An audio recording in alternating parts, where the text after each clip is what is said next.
Stop regulating your emotions after a breakup. I work with hundreds of ambitious women after breakups, and the number one mistake that I see them making is regulating emotions and pain that they should be processing, but they don't know how. Which means they're sedating themselves, not healing. You ground it away, breathe it away, reframe it away. You calm it down, shove it aside over and over and over again. And nobody ever tells you that regulating away your emotions is not the same as processing them. Regulation without processing an emotion is like shoving a balloon underwater, okay? It works until it doesn't anymore. You're just delaying the explosion. And when it pops, it usually comes back bigger, louder, and at 2 a.m. when you're exhausted and alone. Sound familiar? Okay. Regulation calms the nervous system. Processing lets the air out of the balloon and changes the nervous system. So how do you do this? I'm glad you asked. Here's how. This comes from internal famous system psychotherapy, which is what I'm trained in. This process teaches you how to process emotions without being hijacked by them. I call it the middle path framework. All right, step number 1 is think about this ahead of time.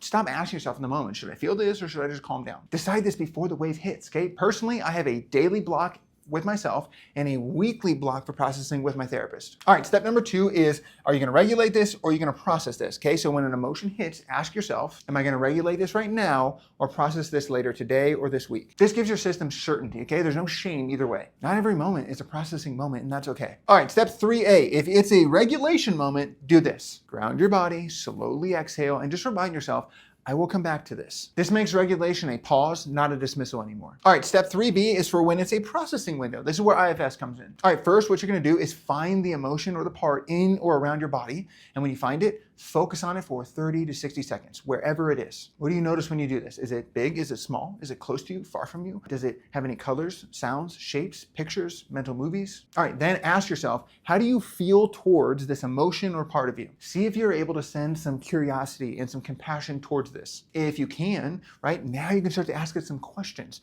What do you want me to understand about you or your role? What's your intention for me? How long have you been doing this for me? What are you afraid would happen if you didn't make me feel this way? How old do you think I am? You're not fixing, you're not arguing, you're not coaching, you're witnessing. This is how balloons start to deflate, okay? And this can get you started, but remember, deeper processing, especially traumatic things, needs support generally. I do this with my own therapist who is also IFS trained just like me. Some things you just shouldn't process by yourself. And that's not weakness, it's how nervous systems heal. If you're exhausted from managing your emotions but never feeling better, you don't need more regulation tools. You need space to actually process what your pain has been trying to say. And once you do, you don't have to keep pushing the balloon underwater. You can finally let the air out.